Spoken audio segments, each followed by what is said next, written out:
Այո, իհարկե։ Բարև ձեզ։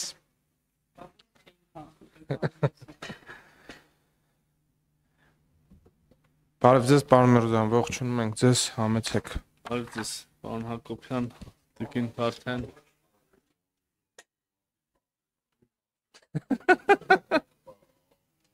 Ես առաջարկում եմ պարոն Միրզոյանը շատ կարճ անպարփակ ինչ կասեմ, ուղղակի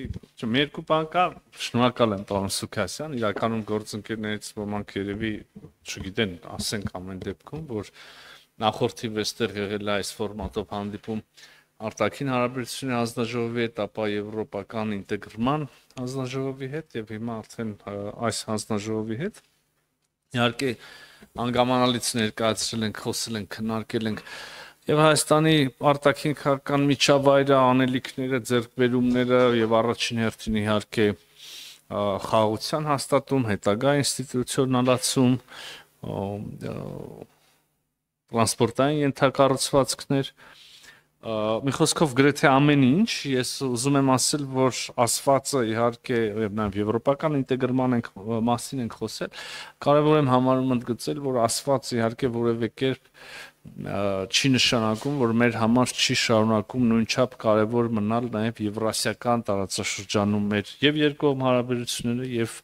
վերպետական կառույցներում ներգրավվածությունը միջազգային կառույցներում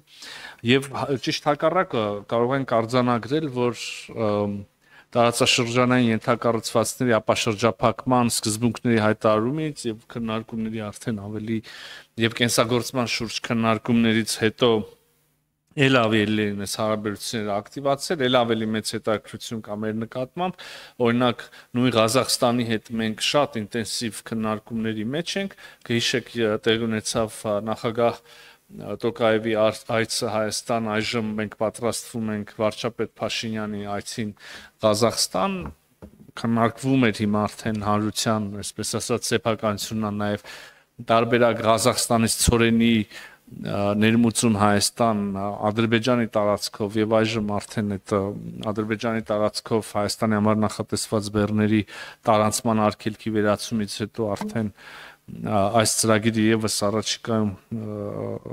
իրականություն կդարձնա, ինտենսիվ քննարկումներ ունենք անշուշտ Ուզբեկստանի հետ, այդտեղ էլ Թուրքմենստանի հետ կրկին ավելի շատ լոգիստիկ կամ էներգակիրների հետ կապված, նաեւ ավիա ռեյսերի, օդային այդ կապի վերահաստատման։ Իհարկե մեր